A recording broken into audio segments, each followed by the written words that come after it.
Right, Ross? Hey. Hey. Hey. Just checking that you're awake and you're with us. We're sharing the mic today, yeah? We'll share the mic today, yeah. Excellent. Well, we'll just pass it between each other. Got one. And Andy, legs. Close today. Yeah. Close today. Yes. I got told off for that last week. Yeah. Did you get any comments? Yeah, always the same. No. Always sit with my legs open. No stroke shot. If I do that, it looks a bit, Yeah. and I'll do that, it looks a bit, so I thought I'd just keep it like this. Excellent. Welcome to the Pinnacle Pod, our second episode. Yes. The Pinnacle Performance Pod is our official podcast from Pinnacle Performance, space to share real stories, coaching wisdom, mindset shifts, and everything in between. It's not about shouting over each other, well, maybe sometimes, Ross. It's about honest conversations, practical insights, building a stronger community inside and outside the gym. I'm joined once again by Andy McGee and Ross McGowan. Hello. Hello. Hi everyone, how you doing? Good. So last week when we had the pod, we were like, oh, let's share weekly learnings. So something like you've learned this week or something you picked up this week that sort of get the flow going. So who wants to go first this week? Mine's not a learning for this week because you threw it on us so quickly that I couldn't think. So, but I have got a learning that I received from a 17-year-old about 10 years ago. I like to share my story here actually. I was playing a tennis match and this got to like a few games through and I looked up to this lad I was playing in some sort of box league at the Hampshire club and I asked him what the score was and he said that if you'd know the score, he said to me, you cared. Oh. And I sort of took that one on the chin then. Yeah. I thought that's a fair point, isn't it? Yeah. If you know the score, if you cared. True. And you know what? I don't know who this lad is. So it was just some random guy. I was playing in a box league in the Hampshire League. We were playing the match. I lost concentration. I asked him what the score was, and he said that to me.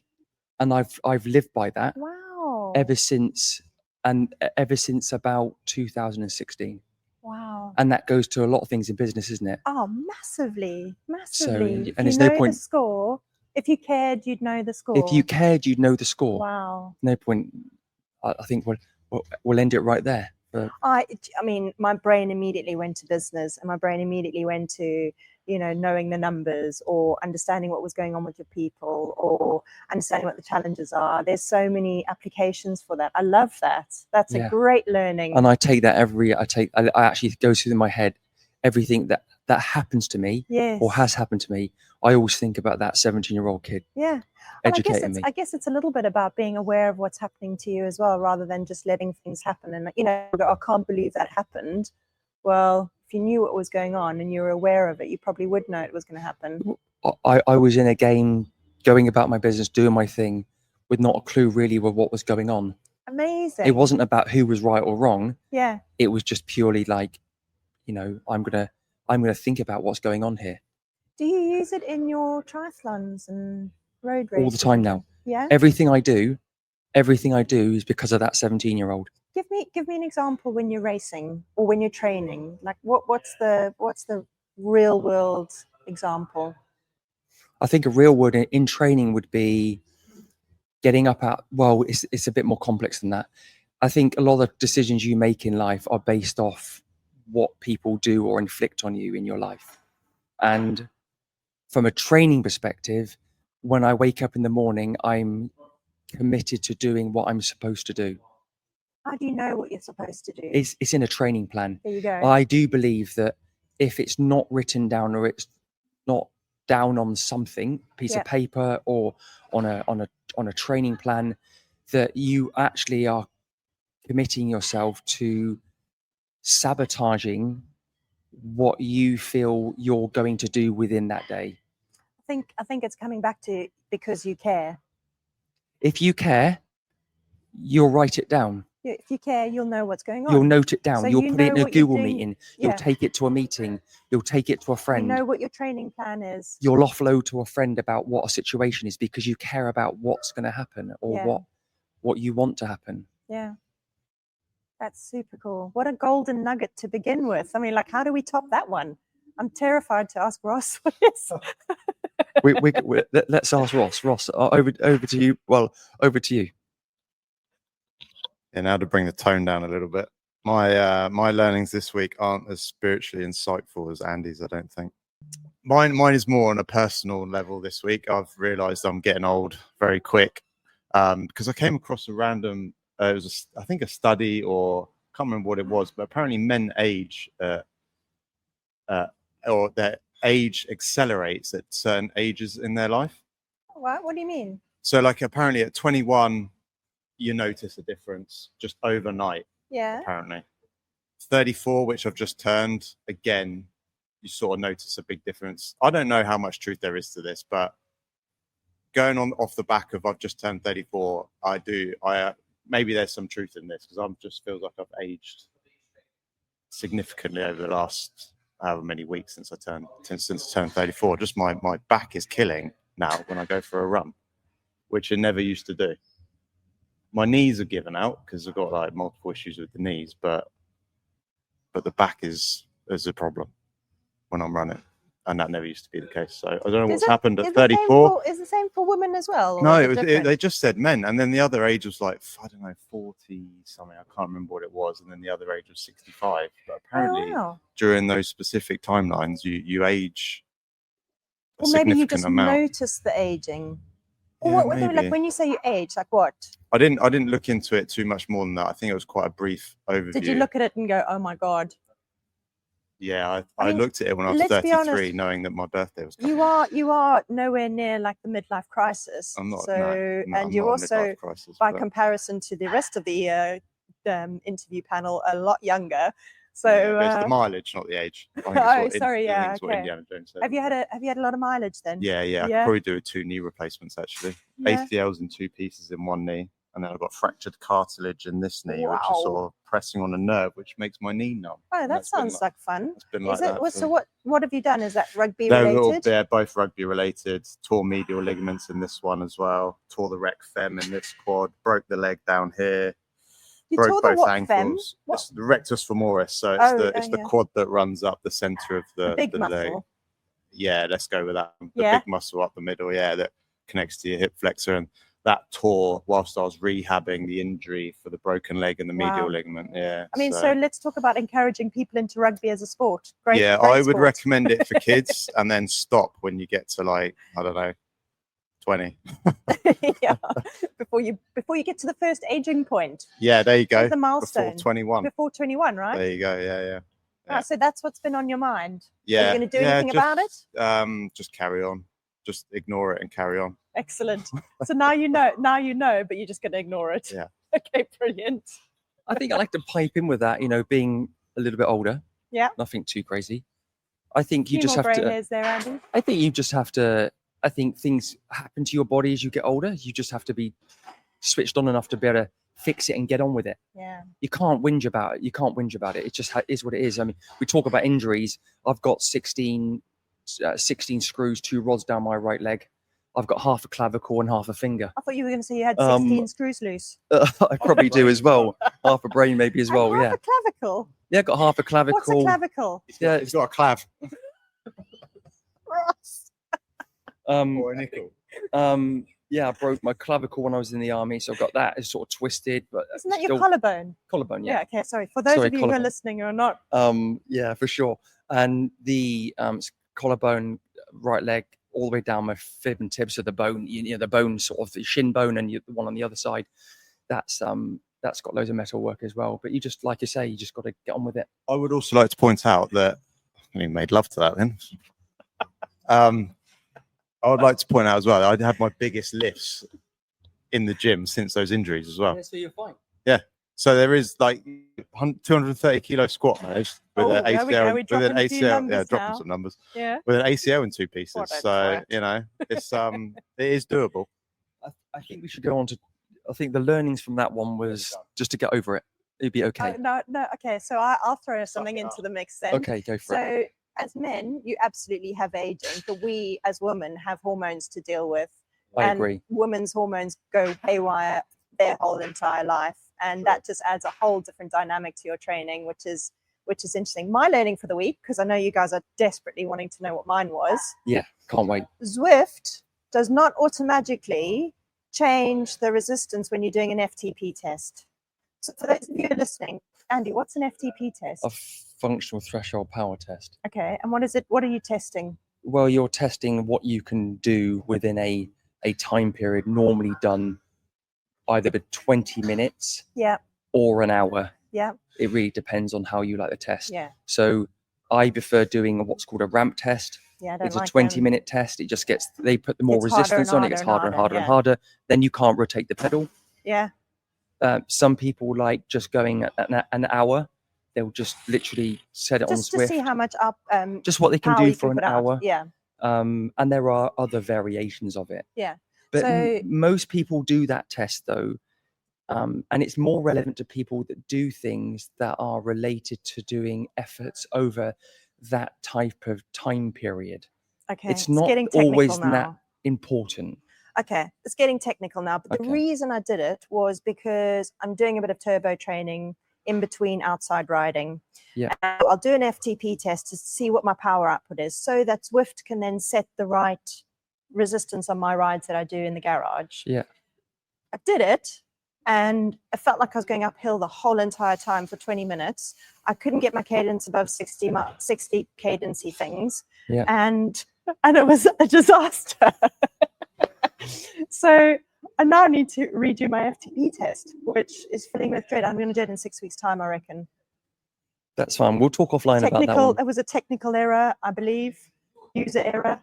But I'm trying that's my learning for the week. Oh, that's a great learning. I was just trying to relate female hormones that fluctuate through their lifespan Oh, to the FTP test. oh right, yeah. Do you want to go there? No, Or let's not go there. today? Not for this. We'll talk about that. That would be a very That would good. be a very good one, wouldn't it? We are going to. We'll get some couple of our members to come in Yes, and that have a would be chat about super that. cool. Yeah. Yeah, cool. All right, so that was our learnings for the week, which nearly took us a whole 10 minutes, but that's fine. It's good Yeah, learnings, it's good right? learning. Really, really good learnings. I love your one. I think we should use it as a caption. This week, however, we wanted to talk about the trials and tribulations of Pinnacle Gym and where you come from. We touched on it last week, a little bit about how the gym came to be, from van to the gym. And so I think starting off today, what I thought would be good was, you said something to us earlier, to Ross and I, that moving into the first gym, you had an interesting visit. So I'm kind of keen to hear, I don't know if you are, Ross, about what's the interesting visit? I might have an inkling, but I'm not 100% sure. I'll leave Andy. Cliffhanger. 2014, moving to the first gym. Yeah. Not many clients, not much going off. Obviously, we're new into the village. Yeah. I trained a few people in there. Were you the only gym in the village? We were the only gym in the village, especially at one end of the village. Essentially, we went in there because we want to do marine sport performance, which I mentioned in the last episode, Yeah. which actually pretty much bit us in the butt for probably 6 or 7 years. People wouldn't join because they thought it was just a gym for elite sports people or Yes. for people that are high end of sport, which was seriously not true, which we'll talk about as another subject. But anyway, so we were in the first gym, 2 people walk in. They literally walk through Team the members or no, nobody we know at all. Didn't Oh. even know who they were. They just walked in. I do know who they are now. yeah. I knew afterwards. And they walked in and they just went straight to the office at the other end, sat on the sort of the back end of the wall, and they just looked at me and they went, "The only reason you're here is because we allowed it to happen." Oh, And I was like, What? "Okay, so who are you?" And I the was Hamburg really Mafia. well. They just said that, end of the day, we run what happens in the village. I don't know whether they were like they run the village, or I don't know. Maybe we were the health and fitness people of the village. Put some out of hot fuzz. Well, Were they involved in the procurement of the space or the business setting no, up or anything? nothing at all, So nothing they at literally all. just rocked up on the day and had Well, a chat. one was in the fitness world. We found Okay, out. okay. The other person was like a chiropractic type, physio type person. Not mentioning names, but they literally looked at. Obviously, I'm a little bit more. We obviously opened it with me and Dan. I'm a little bit more emotional than he is. Okay. So I was a bit like, oh, this is Were you interesting. coming in I started to like dig ready into to- things yeah. and who are they and all that sort of stuff. Dan just looked at me and he went, nah, I don't care, Yeah. and we just we both just got on with it. But I just thought it was quite an interesting. How funny. Yeah, And you've subsequently learned who they are. Are they the ones in charge of the village? I didn't really care. No. I think they just got on with their thing and we got on with our thing. Oh. I think that's what it is. But it was quite funny at the time. Wow. Well, there you go. That was the interesting visit. Have they come back? Never saw them since. So you're obviously And doing it's something fine. right. I'm sure they're having a fabulous time. So that was cool. The other one that we spoke about or touched on a little bit last time, which I wanted to revisit today, was getting investment and moving into the new gym 5 times the size. So you're a small business owner. You've literally gone from van to your first space. And then you were like, right, did you consciously go, right, we need a bigger space. We've got too many people. How did that play out? Yeah. I mean, if I had Dan next to me now, He's here somewhere. he won't do that yet. Maybe down the line. If I asked him, he would probably say, I wish we didn't do it. Really? Okay. At one side, he wished Yeah. we didn't do it. And the reason for that is because it was so much easier to manage when it was just him and me in a little box gym, in a tiny little, shed, basically. However, it was brutal, really, a bit in there, because he would do one end of the day and I would do the other end of the day. And if someone had wanted to go away on holiday, you had to do all day. Okay. And he never had any kids at the time, which is fine. That's allowed. He obviously has 2 kids now and he finds it challenging with 2 boys. But I had 4 children, 5 years old and under. And it was absolutely brutal. And my wife is obviously at home doing that.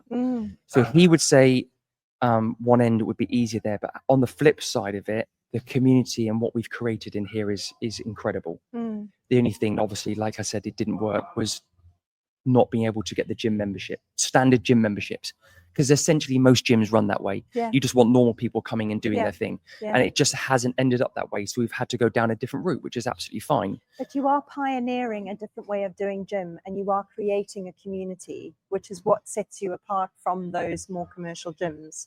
Yeah, So absolutely. As with any journey where you're trailblazing a new and different thing, it's hard and it's not easy. No. So we went, okay, let's jump. Yeah. Let's jump. So 2017, we looked into various different people. The chap So you actively went out to seek investment. because in the first gym, it was about we invested with it. He won't mind me mentioning his name, Robert Greenhouse, great guy. Sailor, big sailor. Yeah, big Yeah. sailor, and he would admit to it. I'd like to say this right now. Actually, he won't watch this, but He will watch it. well, you never need know. to listen. I might have to send him directly, but. Essentially, he invested in the first gym we wanted to do because I think deep down he just wanted 2 good guys running a gym that he could just walk into at any moment and train. Nice. Because he was pioneering training. Him and his brother Peter were pioneering how people trained in sport, in marine sport in the world. Yeah, okay. Because they both trained like animals. Yeah. Unbelievable. The dedication was incredible to watch them train. And I think that's really what they wanted. Yeah, that's super cool. But that's What a fine. great motive to start a business. There's no problem. It was absolutely And it great worked for you. He worked in, and he walked away to wanting to do his thing. We wanted to move into here, and we went out to try and find an investor. Ended up being 2 though. How did those 2 come about? I think the interesting thing you have to say in anything in life is if you don't know, you don't know. And I didn't know. And I didn't know what really investing was, because even though we did in the last gym, that was investment as such. Not really. It was a different scenario. Okay. This place was a lot more risk towards it. So we went out with 1 investor, ended with 2. Okay. And I would hand-heartedly say that if you as a business are looking for investment, make sure you're going into that new objective or that new business. Make sure you know what the alignment is, I say, what the dream is together to do. Okay. So I'm hearing you went out and you ended up with 2 investors. Great. Did you just choose them because they were the only 2? And you were kind of like, we need the money, we want to do it, let's go. One trained in the gym already. Okay. And he said, look, I'll be up for it. Yeah. And then another friend who was in the gym, he said his mate was looking to get involved in it. And also, another thing to think about in business like this is when people invest, some people are investing for obviously various reasons. One reason is to get EIS relief, tax relief. Yes. Of course. Yes. So some will make you believe that, they're investing their life savings into it. Yeah. Whether that's the case or not, I don't know. No. And what their objective is. Yeah. So it ended up being 2. So I'm interested in how the 2 became the 2, but also then the due diligence that you did, or as the case maybe didn't do, because it was your first time with the real investment. So I think that's another piece of any investment, is understanding what you're going into, the relationship, making sure your goals and your objectives are aligned and all of that good stuff. So did you have any other investors, or it was just those 2 and you're like, just let's those go? 2. Okay. Well, it was one that became 2, and they both put in X amount of money for X amount of shares within the business. And that was good. That was what you wanted. That was great. Yeah, at the time it was absolutely great. We opened up, but obviously people's dreams and alignment and what they actually want out of it change over time. Yeah. And one thing I can categorically say: make sure if you are investing or have invested investors come into your business, make sure they're the right person. That actually aligned with you and what your dream is, because but you wouldn't have known that at the time, though, right? Absolutely clueless. This is a hindsight learning for you and for Dan in terms of who you let into your business. Yeah, I mean, I would speak to Dan. I mean, at the time, Ross and Jamie came into the gym as well, so we're in now. Okay, so the investment's been done. We're in. We're looking for members. We've got 2 great guys that have come over from other gym. Now, that was an interesting one, because we decided as a Pinnacle that we would not franchise it, but have 2 other guys in another gym. And